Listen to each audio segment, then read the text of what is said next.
Hallo und willkommen zu unserer Serie Mein Laptop von innen. Hier möchte ich euch in einem schnellen Überblick zeigen, wie ihr den Akku tauscht und wie ihr an die wichtigsten Komponenten herankommt, wie SSD, RAM, Lüfter. Ich zeige euch dabei das Innenleben des Laptops. Ich zeige euch auch, was es an Tipps und Tricks noch gibt, was ihr vielleicht beachten müsst. Und dass es im Grunde genommen nicht so schwer ist, einen Laptop aufzuschrauben und an die einzelnen Komponenten heranzukommen. Legen wir los!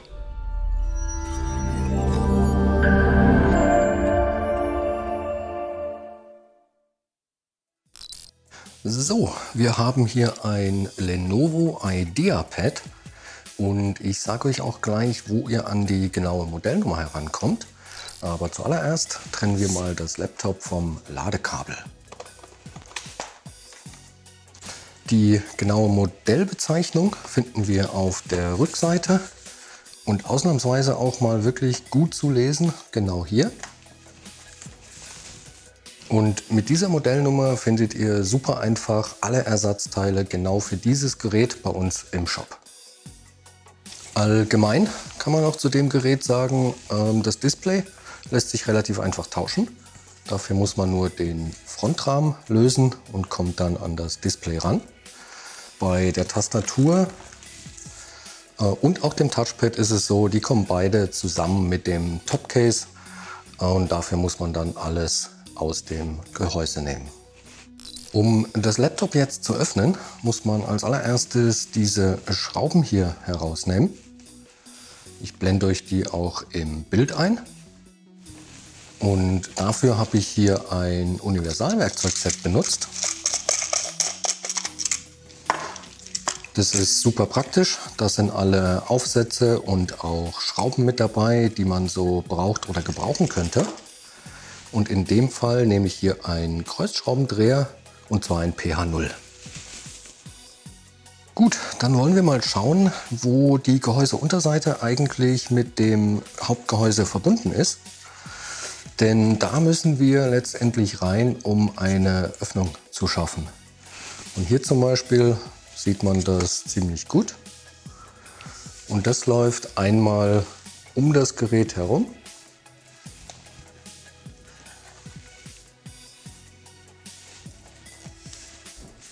Und ja, zum Öffnen benutze ich hier einen dünnen, flachen Metallgegenstand.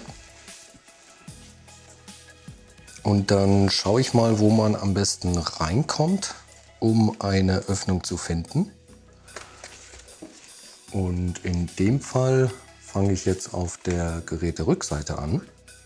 Und dann versuche ich zwischen die Gehäuseunterseite und dem Gehäuse an sich zu kommen. Und die Unterseite so ein bisschen wegzuhebeln. Das laute Knacken, was man hier so hört, ist dabei völlig normal.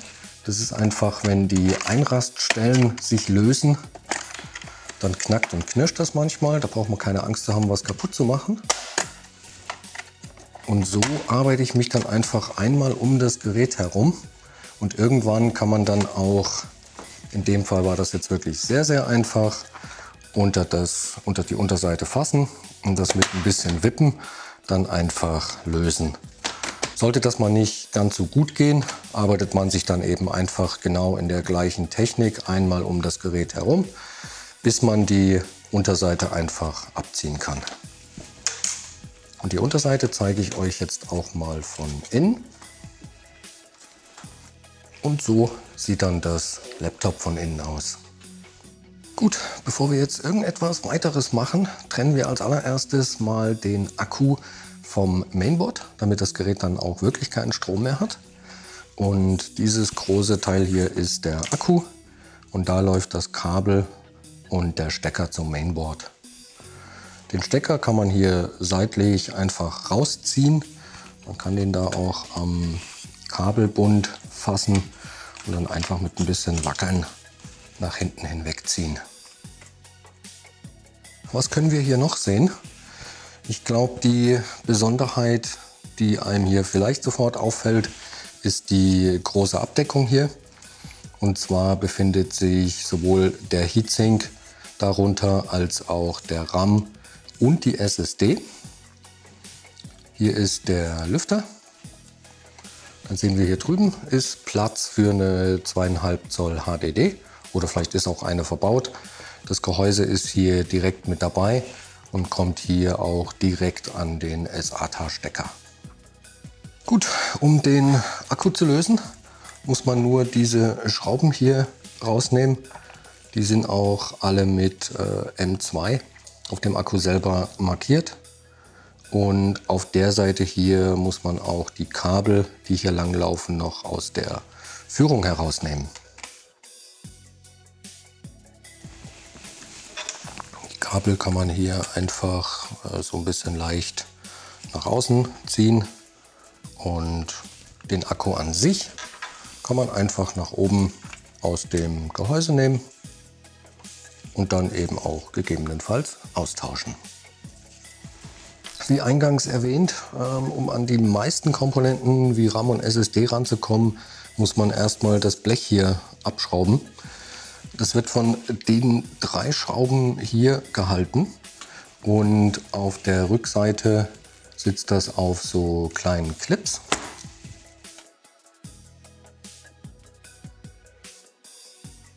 Wenn man die Schrauben dann gelöst hat, die überraschend lang sind, und die hier drüben ist auch so ein bisschen verklemmt, dann kann man das hier von den Clips ziehen.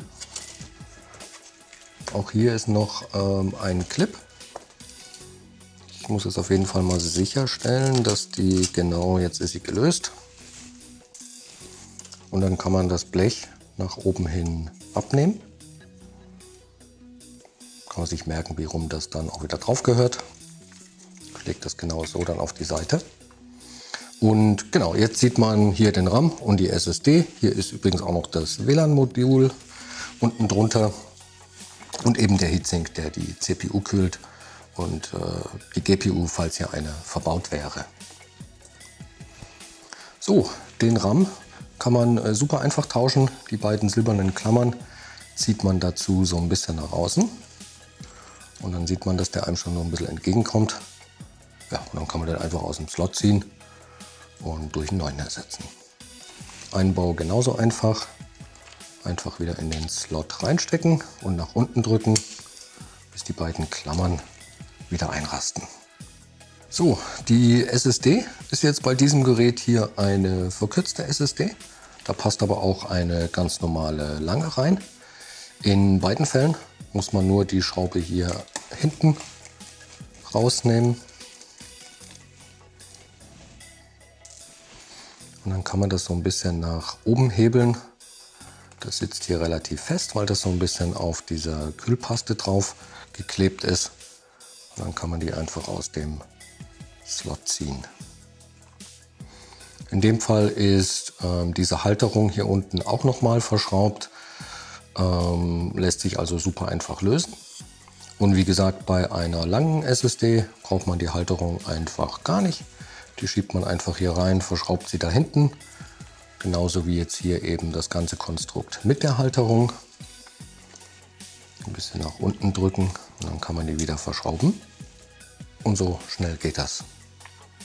So, die Halterung befestigen wir jetzt erstmal wieder in den Clips. Das ist auch perfekt, um die genaue Position zu finden. Das liegt einmal hier über dem Gehäuse für die 2,5 Zoll. Und auch hier, da ist ein Clip und auch auf der Seite ist ein Clip. Und genau da legen wir die jetzt passgenau drüber.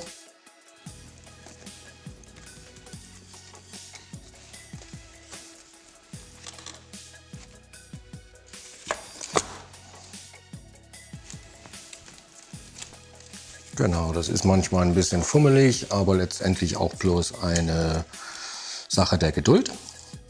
Und sobald die dann fest sitzt, braucht man nur die Schrauben wieder reinzudrehen und hat das ganz schnell erledigt.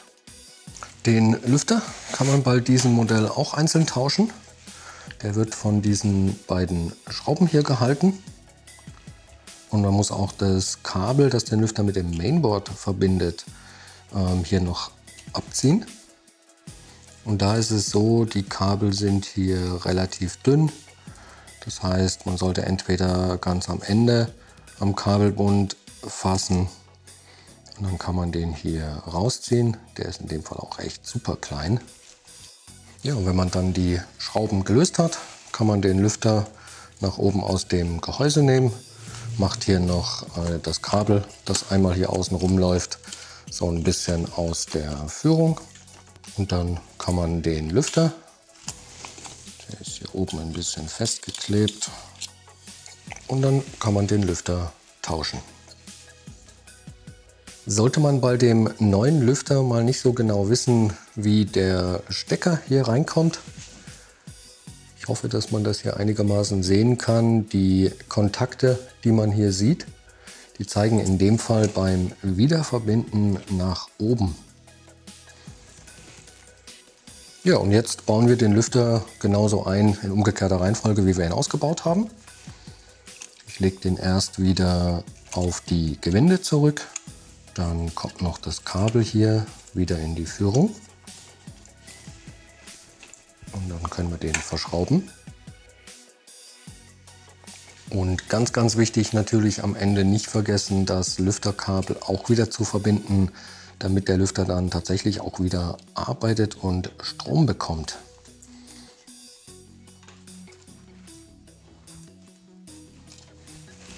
Und hier schauen, dass das Kabel richtig drin sitzt, beziehungsweise der Stecker. Ich denke, man sieht das hier ganz gut. Und ja, so schnell ging das. Um den Akku jetzt wieder einzubauen, legt man den in seine Position.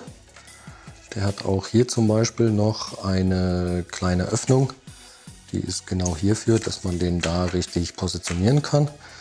Und damit erwischt man dann auch gleich die richtige Position. Hier auf jeden Fall noch die Kabel wieder in die Führung legen.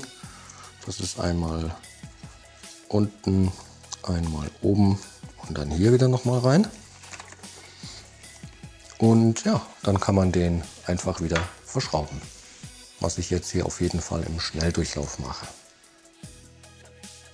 Auch hier super wichtig, das Akkukabel gehört auch wieder in den Stecker. Sonst tut sich nämlich gar nichts, wenn man versucht, das Gerät wieder anzumachen. Und dann muss man das alles nochmal aufschrauben. Deswegen dran denken. So, die Gehäuseunterseite legt man jetzt einfach wieder zurück auf das Gerät und drückt die nach unten fest. Und da kann man ruhig richtig fest drücken, dass da wirklich alles wieder einrastet, auch in der Mitte. Und man hört das auch super gut.